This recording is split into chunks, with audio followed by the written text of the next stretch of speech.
വടക്കൻ മലബാറിലെ രാത്രികൾ ഒരു കാലത്ത് ശാന്തമായിരുന്നു. എന്നാൽ 1985 മധ്യത്തോടെ ആ ശാന്തത തകർന്നു തുടങ്ങി. നീലേശ്വരത്തിനടുത്ത് കരിന്തളം എന്ന ഗ്രാമത്തിൽ ജനിച്ച മുതുകുട്ടി ചന്ദ്രൻ കൗമാരത്തിൽ തന്നെ കർണാടകയിലേക്ക് നാടുവിട്ടിരുന്നു. അവിടെ തിമ്മയുടെ കൂടെ കൂടി കവർച്ചയും മോഷണവുമായി കഴിഞ്ഞ അവൻ 1985 സെപ്റ്റംബർ വരെ വെറുമൊരു കള്ളൻ മാത്രമായിരുന്നു. ആ ഇരുണ്ട വഴിത്തിരിവ് സംഭവിക്കുന്നത് 1985 സെപ്റ്റംബർ 10-നാണ്. കാസർഗോഡ് ജില്ലയിലെ ചെമ്മനാട് കൈന്താറിലെ ഒരു വീട്ടിലേക്ക് അവൻ ഇരുളിന്റെ മറവിൽ നുഴഞ്ഞുകയറി.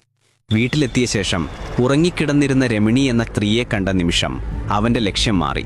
മോഷണത്തിന് വേണ്ടിയാണ് വന്നതെങ്കിലും രമണി ഉണർന്നാൽ പ്രശ്നമാകും എന്ന് തോന്നിയതോടെ കയ്യിലുണ്ടായിരുന്ന ഭാരമേറിയ ചുറ്റിക പോലുള്ള ആയുധം കൊണ്ട് അവൻ അവരുടെ തലയ്ക്ക് അതിശക്തമായൊരൊറ്റയടി നൽകി.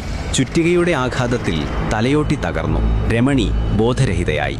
മോഷണം പൂർത്തിയാക്കി ചന്ദ്രൻ ഇരുട്ടിലേക്ക് മറഞ്ഞപ്പോൾ ഒരു സാധാരണ കള്ളൻ ക്രൂരനായൊരു റിപ്പറായി മാറുകയായിരുന്നു.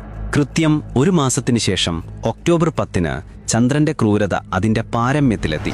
കാസർഗോട്ടെ ധനാഢ്യനായ നരസപ്പയ്യ ഹാൻഡെയുടെ വീടായിരുന്നു ലക്ഷ്യം.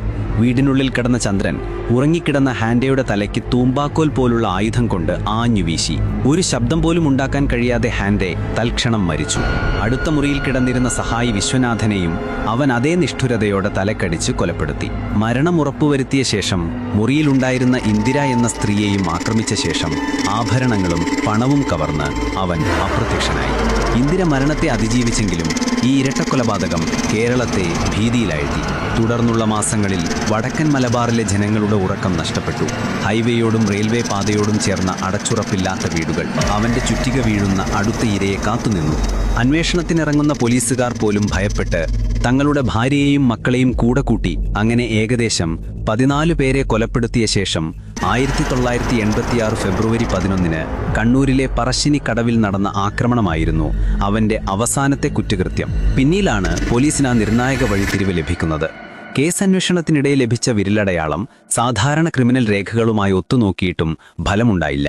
അപ്പോഴാണ് അന്വേഷണ ഉദ്യോഗസ്ഥർ അവരുടെ പതിവ് റെക്കോർഡുകളിലേക്ക് തിരിഞ്ഞത്. തളിപ്പറമ്പിൽ പോലീസ് സംശയത്തിന്റെ പേരിൽ ഒരു ബസ്സിലെ യാത്രക്കാരുടെ വിവരങ്ങളും വിരലടയാളങ്ങളും രേഖപ്പെടുത്തിയിരുന്നു.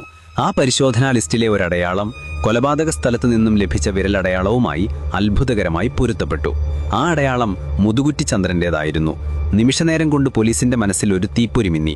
തങ്ങളുടെ കൈകളിൽ നിന്ന് ഒരു നിസ്സാരക്കാരനെ പോലെ അവൻ രക്ഷപ്പെട്ടിരിക്കുന്നു. ഇനി ഒരു നിമിഷം പോലും കളയാനില്ലെന്ന് മനസ്സിലാക്കിയ പോലീസ് സംഘം ചന്ദ്രനെ കണ്ടെത്താൻ കർണാടകയിലേക്ക് കുതിച്ചു.